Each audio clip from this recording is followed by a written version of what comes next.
Hi, I'm back with what I have decided will be the final video I do for Prayers for Prodigals, 90 Days of Prayer for Your Child. Well, we only made it to day 10.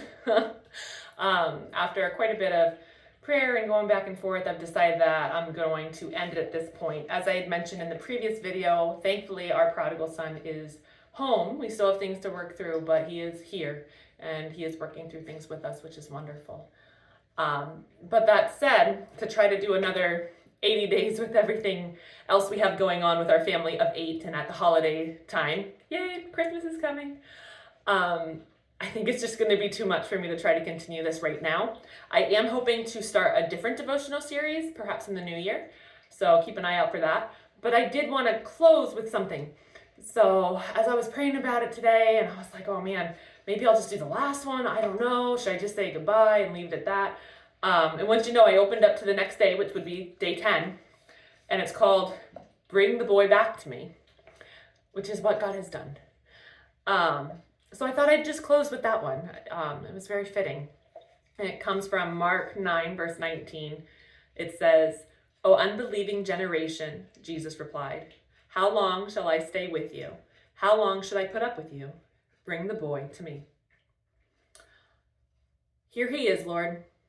This is my son, and he needs you desperately. I bring him to you, all that he is and all that is going on in his life. His life is beyond my power to repair or set right. I ask you to touch him and help him, Lord. Years ago, when you told the disciples, "Bring the boy to me," you began the greatest blessing of the child's life. Darkness had to flee. It could not stand in your presence. So I bring my son into the light of your presence again today. I'm reminded of what you told your disciples. The child could be set free only by prayer. The disciples had tried everything they could think of, but no matter how hard they tried in their own strength, they could not make any difference. You rebuked them for their lack of faith. And then you said, "Everything is possible for him who believes." I'm beginning to understand how much I need to bring my son to you in faithful, believing prayer. He needs the difference only you can make for him. How wonderful that father must have felt when he walked away with his son, happy and healthy and standing strong. He had brought his son to you, and you freed the boy. Lord Jesus, I look forward to that day in my son's life as well, the day he meets you and is transformed by your love, rescued from the dominion of darkness, and brought into the kingdom of the Son. What a day it will be. There will be rejoicing in heaven, and if I'm still here, on earth as well. By faith, I see it coming, and I pray that day will come soon. I believe you will save my son, and that nothing will stand in your way. I look forward to that moment when the day dawns and the morning star rises in his heart. Please, Lord, could that day be today?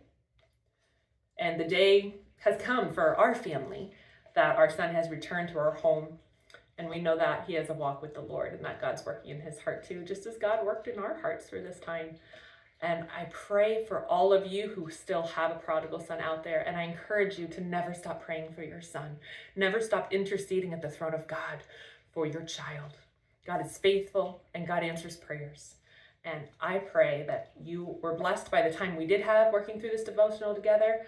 I want to encourage you to go ahead and look it up if you want to continue. Prayers for Prodigals, 90 Days of Prayer for Your Child, by James Banks. Feel free to look that one up, find it on Thrift Books or Amazon, and get yourself a copy if you'd like to continue. And I wish you a very blessed holiday season, a Merry Christmas, and a Happy New Year to you all. All right. I hope you've been blessed. I know I have. Have a great day. Bye.